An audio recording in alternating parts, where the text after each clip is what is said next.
The Library of Congress in Washington, D.C.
This is a battlefront.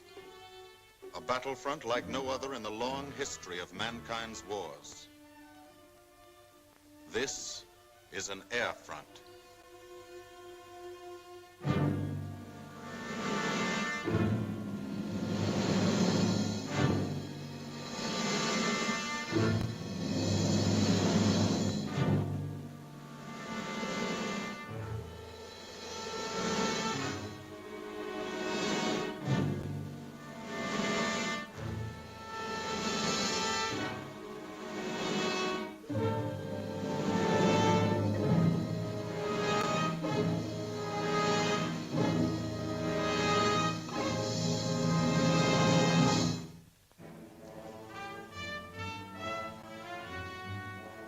The working day begins, as it will end, with the ground crews, as much a part of the fortress as her wings.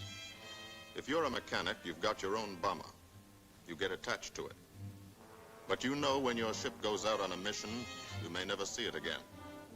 So you do your work as well as it can be done, perfectly, because you wouldn't want anything to go wrong that would be your fault.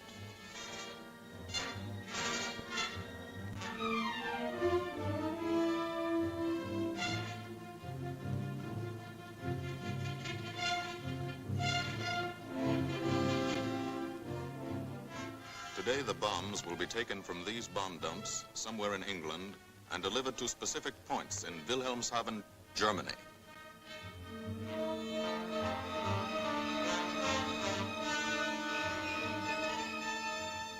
To deliver them is the job of the 8th Bomber Command, just a hauling job, yet one of the most difficult and complicated of military operations.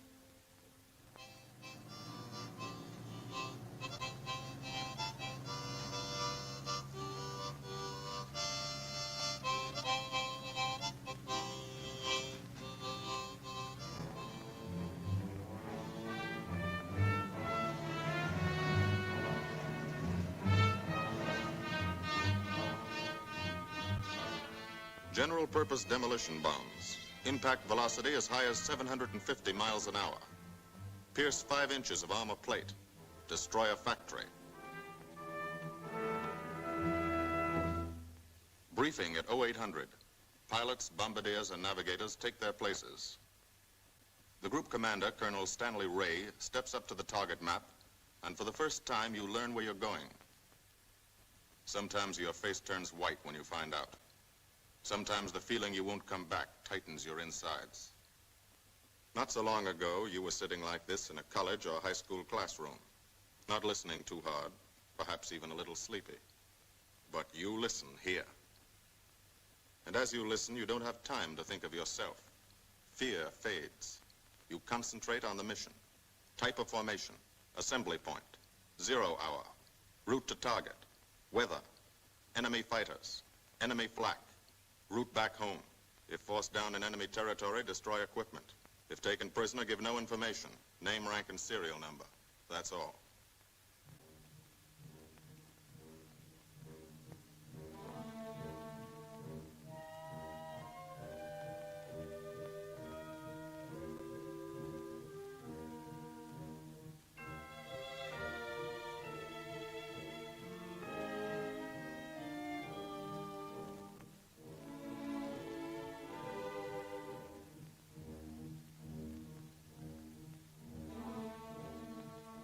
These are the passengers with one-way tickets. And this is the crew of the Memphis Belle, 324th Squadron, 91st Heavy Bombardment Group. Just one plane and one crew in one squadron, in one group, of one wing, of one Air Force, out of 15 United States Army Air Forces. Well, fellas, we've never had an easy ride over there yet, and today won't be any different. No escort except unfriendly, so keep your eyes peeled. Don't get excited and yell when you're talking on the intercom. Save your ammunition and make your shots count. And let me know what goes on back there, Quinlan. Yes, sir. Stay on the ball, gang, and she'll bring us back like she's always done. Okay? Let's go.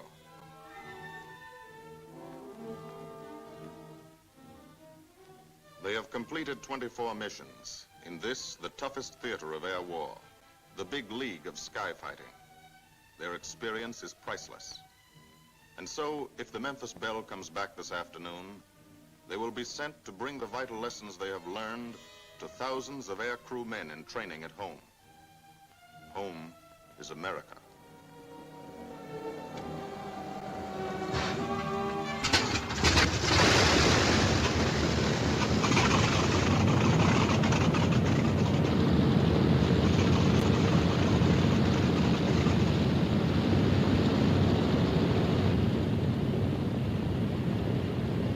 This is a battlefront, like no other in this or any war. No monster armies, no booming cannon. Only the roaring engine sound of the bombers pounding through the quiet English countryside. This is an air front.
The wheels of the Memphis Belle leave the soil of England for the 25th time.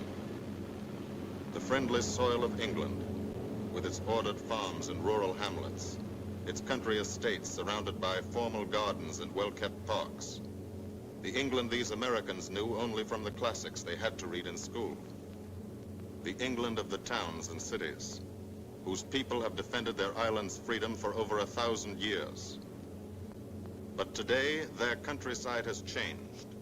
Today, their island has been converted into a gigantic bomber field, a super aircraft carrier anchored off the shores of Fortress Europe, with hangars and machine shops, with hundreds of dispersal points, perimeter tracks, and concrete runways. This is England in its 5th year of war. And This is the new battlefront, the air front, from which we seek out the enemy. Not his infantry or his artillery, not his panzer divisions, but the greater menace, the industrial heart of his nation, the foundation on which the Nazi Empire and its armies stand, the power behind the German lust for conquest. The steel mills and refineries, shipyards and submarine pens, factories and munitions plants, pinpoints on the map of Europe which mean rubber, guns, ball bearings, shells, engines, planes, tanks, targets. Targets to be destroyed. And these are the destroyers, each with a belly full of bombs, and 10 men like the crew of the Memphis Belle. Pilot Captain Robert Morgan, industrial engineer from Asheville, North Carolina. He's flown this ship across the Atlantic. The other pilot, Captain Jim Verinis, business administration student at the University of Connecticut. Radio operator and gunner, Sergeant Bob Hansen, construction worker from Spokane, Washington. Navigator, Captain Chuck Layton, chemistry student at Ohio Wesleyan. Engineer and top turret gunner, Sergeant Harold Locke, from Green Bay, Wisconsin. Used to be a stevedore. Besides keeping the Belle in order, he covers the sky above. Tail gunner, Sergeant John Quinlan of Yonkers, New York. Clerked for a carpet company, but he quit December 8th, 1941. Ball turret gunner, Sergeant Cecil Scott. Pressman for a rubber company in Rahway, New Jersey. Pilot to crew, 10,000, put on oxygen. They're climbing higher now, 300 feet a minute. The strain on the planes and on the men is mounting. The rest of the crew, Bombardier Captain Vincent Evans, operated a fleet of trucks in Fort Worth, Texas. Waist gunners, on the right, Sergeant Bill Winchell, chemist for a paint company in Chicago. And on the left, Sergeant Tony Nastal, used to repair washing machines in Detroit when he was a kid. Now he's 19 and has 2 Nazi fighters, confirmed.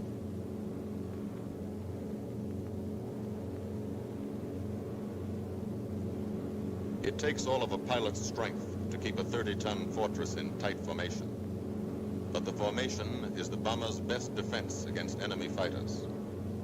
The planes are deployed to uncover every gun, stepped up and down, echelon to the right and left, arranged to overcome the danger of gunners firing into friendly ships, arranged so concentrated cones of fire from the caliber 50 machine guns cover the sky for 1,000 yards in every direction.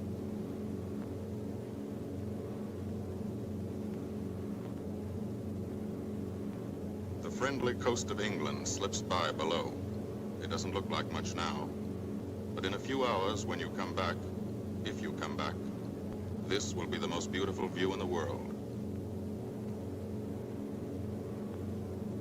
Higher and higher, climbing to reach your best operational altitude, 25,000 feet, 5 miles straight up. So high you can't be seen from the ground with the naked eye.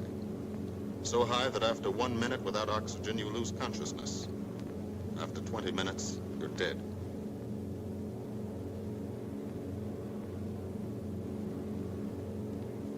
From now to the target, you go about your routine duties, plot your course, check your equipment, and wait, and think. Higher and colder. Temperature 40 degrees, below zero.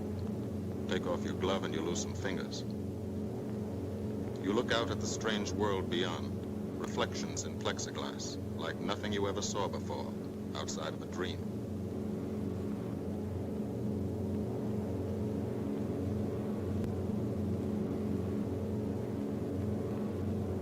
Higher and higher into the lifeless stratosphere, until the exhaust of the engines mixing with the cold, thin air condenses and streams the heavens with vapor trails.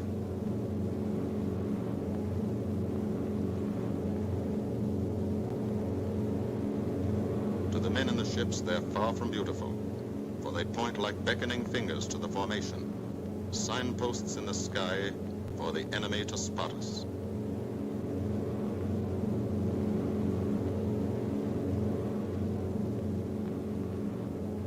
For these bombers to accomplish their mission, a plan is needed. Carefully worked out, timed to the minute. The job is to bomb Wilhelmshaven effectively and economically. The enemy is strong, skillful, determined to stop us. Here are his defenses. Airdromes, well dispersed. Each plane indicates a staffel or squadron of fighters. Heavy anti-aircraft, highly trained and accurate, all along the coast and defending his vital installations. Radar to warn him of our coming. Here is our plan to divide his defenses and weaken his opposition. At 13:30 hours, shortly after takeoff, 6 groups of planes will be heading toward the enemy coast from 6 directions. The Blue Force, 100 B-24 Liberator 4-engine bombers. The White Force, 300 B-17 Flying Fortresses. The Green Force, 300 B-17s with an escort of 6 squadrons of P-47 Thunderbolts. A force of B-26 Marauders, twin-engine medium bombers with 6 squadrons of RAF Spitfires escorting. Almost 1,000 planes and over 8,000 men in the air. The enemy alerts all his airdromes. But which is our main force? What are our targets? Where should the Nazi controllers send their fighters? It's our job to make them guess, and guess wrong. A half hour later, at 1400 hours, the Blue Force will be heading east across the North Sea with the White Force following. These enemy fighters are tied down, waiting to meet them, and will not be able to attack the Green Force. These fighters must come up to attack the Green Force, and thus will be no threat to the Blue and White Forces. The B-26s and Spitfires will bomb and strafe a key rail junction, diverting these 6 Staffeln and preventing the enemy from concentrating too many fighters on the Green Force, which is scheduled to bomb an aircraft factory at Hanover. At 14:30 hours, the Blue Force will threaten this entire coastal area of northwestern Germany. Which target will it be? Flensburg? The Kiel Canal? Or will it turn suddenly and bomb Hamburg, Wegesack, or Emden? Actually, it carries no bombs at all. It's a decoy and keeps the fighters from the northern area busy while the White Force, the main effort, heads for the submarine pens of Wilhelmshaven. At 1500 hours, while the White Force is over its target, only a fraction of the available German fighter strength of the area can intercept it. Because of the Blue Force diversion and the simultaneous bombing of Hanover by the Green Force. This is the plan of battle for today, drawn up by the Combined Operations Planning Committee and approved by the Commanding General. The White Force, lead group, low squadron. We've crossed the invisible line of enemy radar. The Hun is expecting us.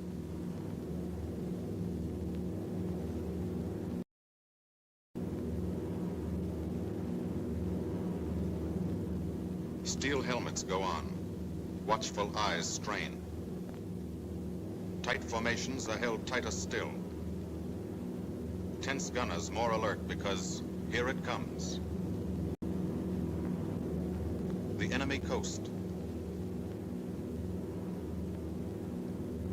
From up here, it looks the same as any other. Houses, roads, green fields, factories, waterways. But they are the houses and fields of those who invade and oppress.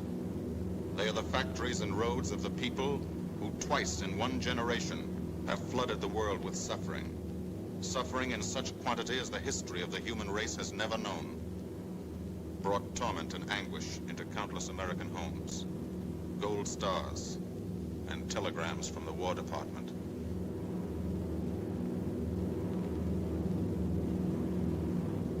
The first flak, just harmless-looking, silent puffs of smoke. Only each puff is a shell exploding, throwing shrapnel around the sky. Exactly the range, accurate flak by radio prediction. 5 miles down, Nazi anti-aircraft batteries have calculated the altitude, speed, and course. Where will the next one hit? You try not to be there.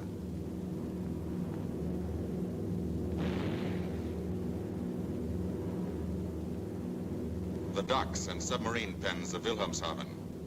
Approach to the target starts. No smoke screen can protect it.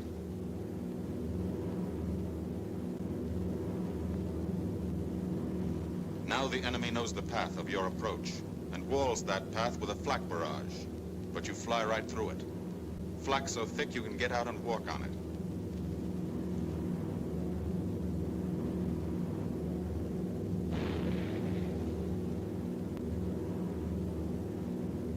Morgan changes course every 15 seconds. Evasive action to confuse the flak batteries.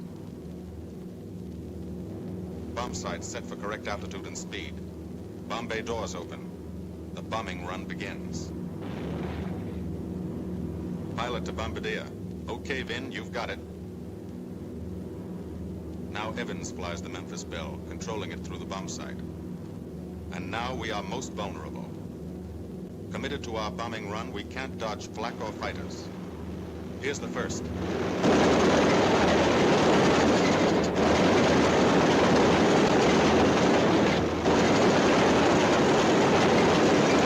Top turret fires at him. Evans must ignore the battle. Crosshairs lined up on target. Adjustments for wind drift made. 2 more fighters diving from 9 o'clock. Flak now has the range too.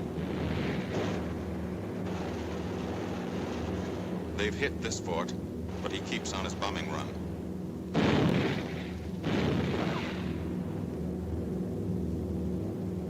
As lead bombardier, Evans's aim must be good. Every other ship in the group will drop its bombs when he drops his. Now one pointer on the bomb site moves toward another stationary pointer. The instant they touch, bombs will release.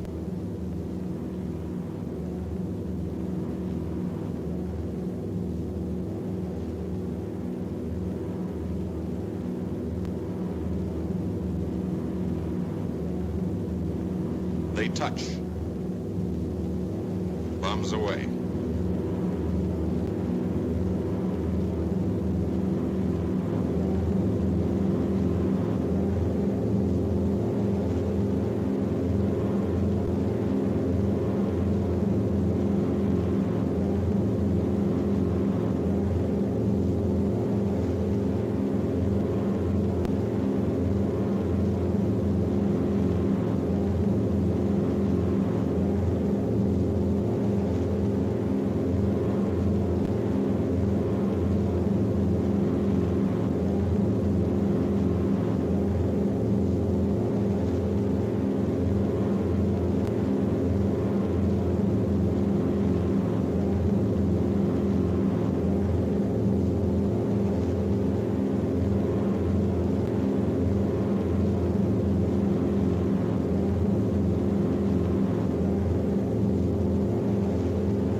The first half of the mission is over, the easy half.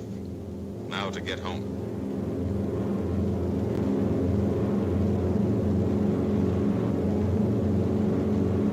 The flak stops. That means fighters out there somewhere. A staffer lurking behind that cloud, or hiding up in the sun where the glare blinds you, and you can't see them, waiting to dive down on you. Fighters at 6 o'clock. This is what a gunner sees. A speck in the sky. That's a fighter. And then a blink. That means he's firing at you. 2,300 rounds a minute.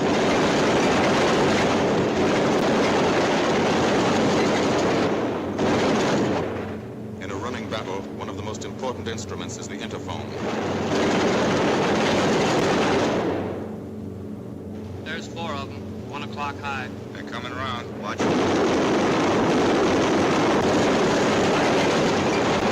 2 fighters, 6 o'clock up, coming in. Diving out, Chief. B-17 in trouble out at 2 o'clock, watching. Got an engine on fire.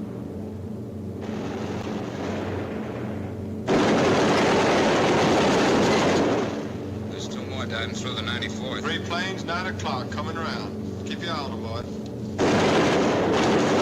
Coming around to 10. Watch them, Chuck. Keep your eyes open. Yeah. They're breaking at 11, breaking at 11. I got them. I got those 2 at 2 o'clock. Watch them, Scotty. I got my sights on them. Check that B-17, Chuck, 3 o'clock. Motor's smoking. Fighters, 10:30, coming around. Those 10:30 upper or lower? The sun. B-17 out of control at 3 o'clock.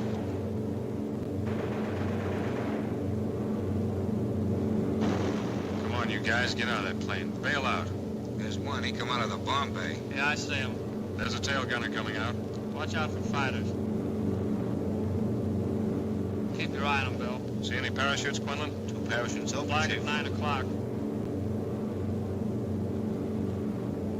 8 men still in that B-17. Come on, Get out of there. There's 3 more chutes. Flag, 11 o'clock. Fighters, 6 o'clock. ME-109 at 3 o'clock. Keep after him, Winchell. I see him. I'm on him. Come on, use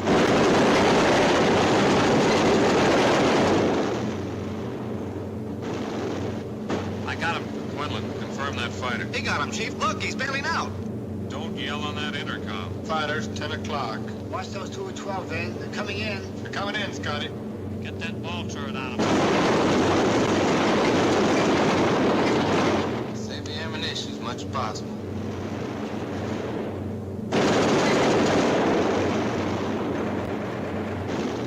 Watch that fighter coming in at 3 o'clock. He's coming in a half roll. Pull her up, Chief. Pull her up. Hurry.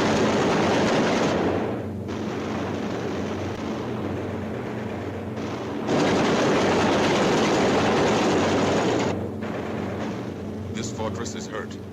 Engine on fire, losing airspeed and altitude, drifting into the flak, alone and helpless. A straggler. In a minute, Nazi fighters will swarm in like buzzards for the kill. You can watch, but you can't go down to help. You keep your formation.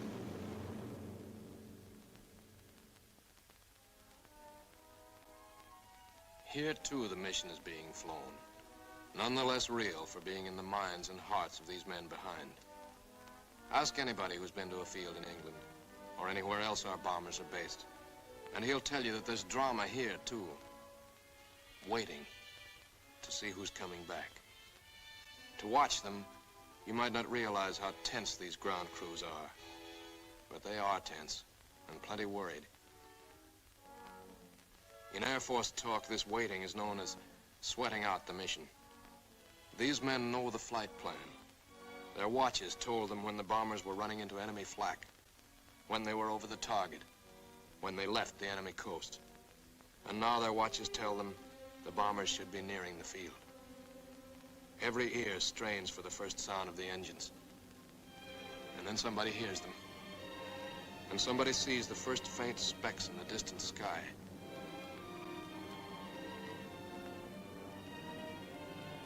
Every face turns to see and count. The watchers try to read the numbers on the ships. These planes have priority to land first. The colored flares mean wounded aboard. In the hospital window, these watching men know what that means. They know what it feels like to lie on a bouncing fortress floor for hundreds of miles through the frozen stratosphere, in great pain, with the other men in your crew fighting to keep you alive until they hit the field. The field. Home. It'll be okay then, because there'll be medical care, the best, as soon as the wheels of your plane stop rolling.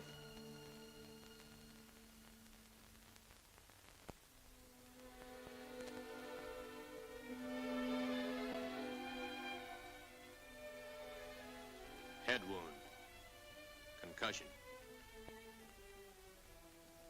20-millimeter cannon shell exploded in his radio compartment. Shock. Internal injuries.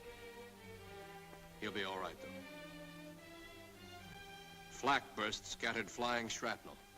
He's full of steel splinters. This pilot's leg is not a pretty sight. Neither are the docks at Wilhelmshaven. These men will all get the Purple Heart. And this man, too, posthumously.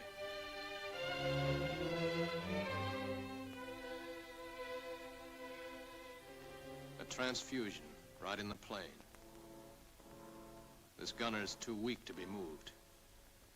The new life-giving blood flowing into his veins might be the blood of a high school girl in Des Moines, a miner in Alabama, a movie star in Hollywood, Or it might be your blood. Whosever it is. Thanks. 36 planes left this field this morning. Now 6 more arrived. That makes 20 home. And this one's 21. More wounded aboard.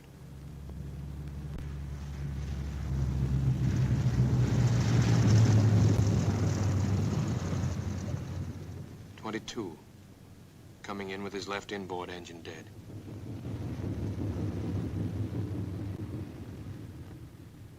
.23, with a feathered prop on his left outboard engine. .24, Southern Comfort, with a chunk of tail gone. .25, they flew home on their luck. .26, not a scratch. The control tower learns that 2 more landed at a British field to the south. 1 a crash landing, crew safe. That makes 28. 29. A rough landing, but her pilot's badly hurt. It's a wonder he brought her back at all. 29 planes back, so far. 29 out of 36. Our losses were heavy, but the enemy's were far heavier. We destroyed a German aircraft factory, a rail junction, submarine pens, docks and harbor installations. That's specific, known damage. But who can tell the number of German torpedoes that will not be fired, the number of our convoys that will get through now, the soldiers and seamen's lives that will be saved, or the battles that will be won instead of lost because of what these bombers and airmen did today.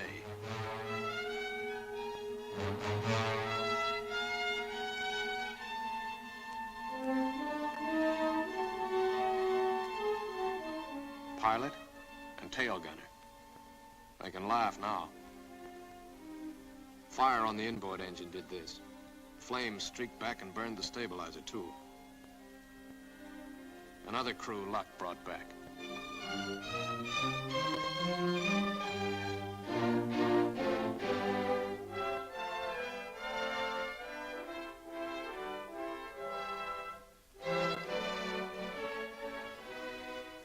Here's old Bill. A pretty good airplane when it took off. Lost its nose, lost its navigator, bombardier wounded, top turret gunner and pilot hit, hydraulic system shot out, no brakes, no flaps, but old Bill came back.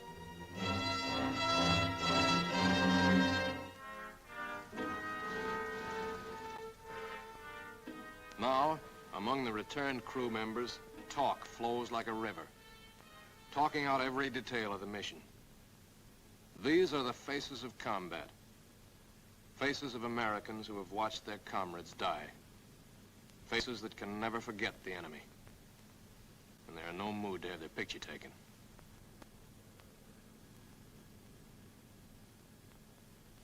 In the control tower, Colonel Ray, the group CO, is still watching and waiting. And then he spots the last flight. 3 more planes. And one of them is the ship everyone's been pulling for.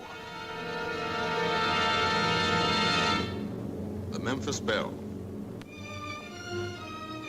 The last few miles of this trip have been a joyride. The strain is over. They can leave their guns now. Now they know they're going to go home. To Spokane, Green Bay, Asheville, Detroit, Chicago, Fort Worth, and Yonkers.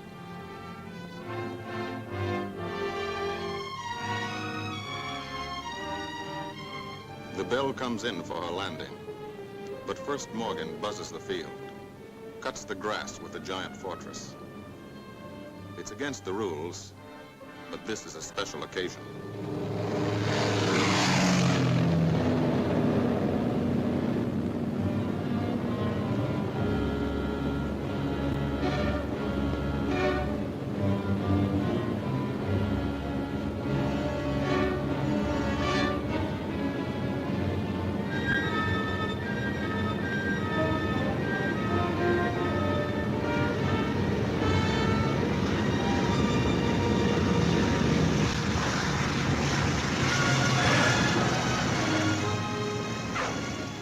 have the Memphis Belle come back to the soil of England for the 25th time.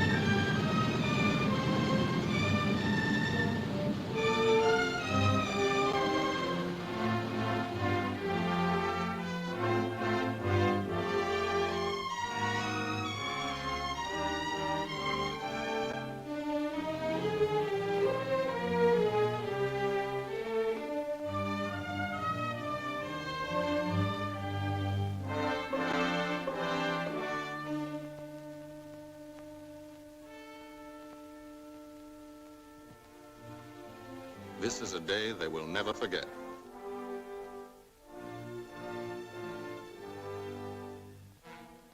Another great day soon after, Brigadier General Hansel visited the field and presented the Distinguished Flying Cross to every member of the crew.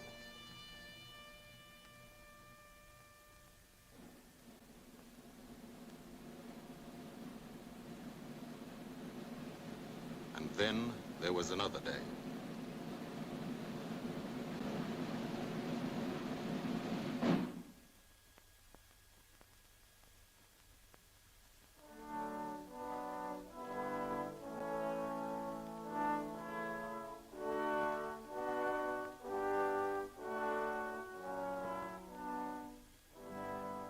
Their Majesties, the King and Queen of England.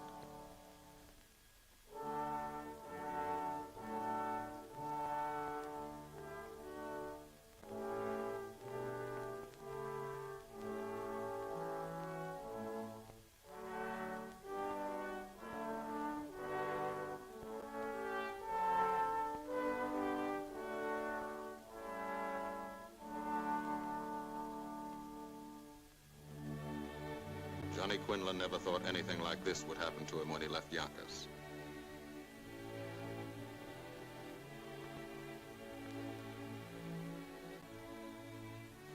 The ground crew were a little self-conscious about being dressed in fatigues, but the Queen thought they were very nice.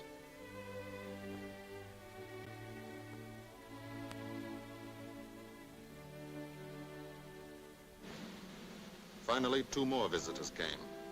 General Acre, commanding the 8th Air Force, and General Devers, U.S. commander of the European Theater. The Belle crew received them in flying clothes, as General Acre read the order for what he called their 26th and most important mission. Return to America to train new crews and to tell the people what we're doing here. To thank them for their help and support and tell them to keep it up so we can keep it up. So we can bomb the enemy again and again and again until he has had enough. And then we can all come home.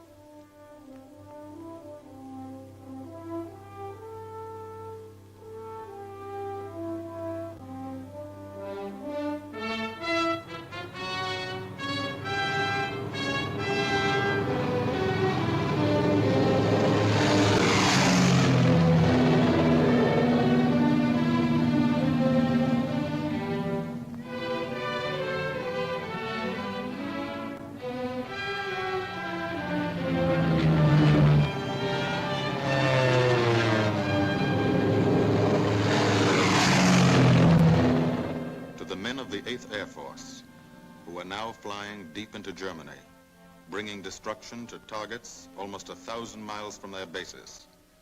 Destruction like this. And who have never once been turned back by the enemy. To those men, this film is gratefully dedicated.